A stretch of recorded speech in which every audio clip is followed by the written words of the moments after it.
Before we jump in, let me quickly explain what Cursor is. Think of Cursor as an editor just like Visual Studio Code, but with one huge difference: it already comes with an AI built right into it.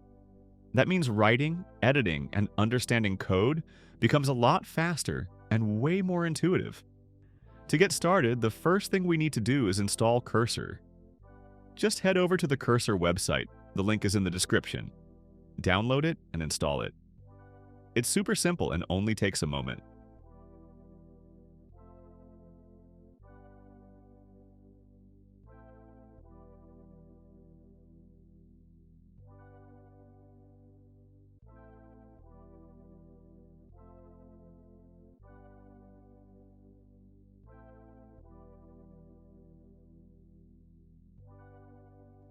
Once Cursor is ready, we're going to open Unity Hub and create a brand new, empty project.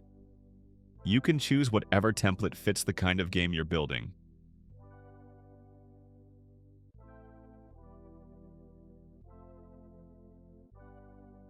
After selecting it, Unity will begin loading everything, so we wait a bit until the project finishes opening.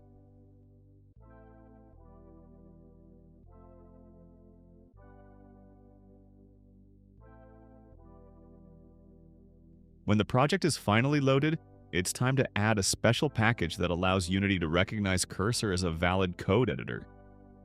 To do this, open the link I left in the description. It will take you to a GitHub repository.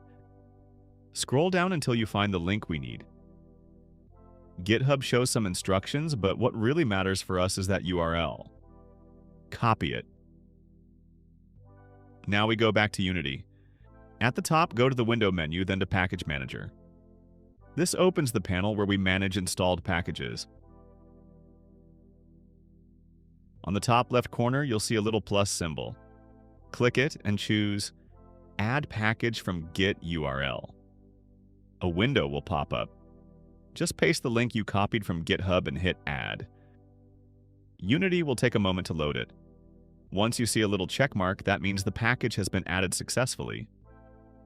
That package basically tells Unity, hey, Cursor is a valid editor, feel free to use it. But we still need to configure it. To do that, go to Edit, then Preferences, and open the External Tools section. Here you'll see an option to choose your code editor.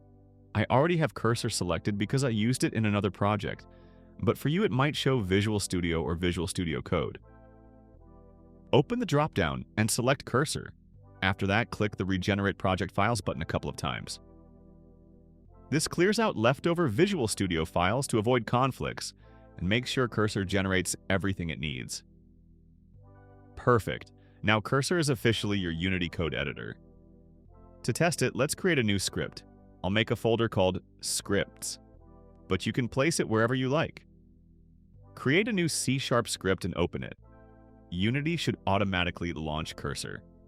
If it's your first time opening it, it might ask you to log in or do a quick setup. That's normal. After that, your scripts will open without any issues. Now, Cursor is our main editor, but we're not done yet. Since Cursor has an AI agent built in, it indexes your code to understand it better.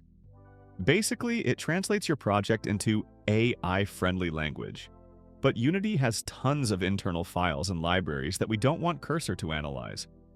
We only want it to read our code, not Unity's internal stuff, so we need to tell Cursor what to ignore. To do that, we're going to create a file called .cursorignore. Make sure you put a dot at the beginning, that's important. And also make sure this file is in the root of your project, not inside any folder. If it gets created somewhere else, just move it up to the top level. Once the file is created, paste the text I left for you in the description. That text tells Cursor exactly which Unity files it should ignore.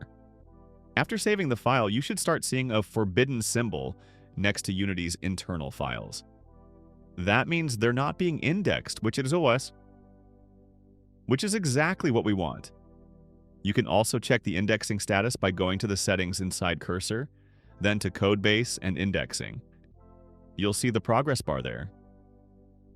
Don't worry if it takes a moment. Cursor automatically indexes new scripts whenever you create them. And now, We're officially ready to start creating our scripts with AI assistance. In the next video, I'll show you how to write scripts and how to get Cursor to generate even better code for you. Feel free to leave suggestions in the comments. This is going to be a whole series, and your feedback really helps. Thanks for watching, and see you in the next one.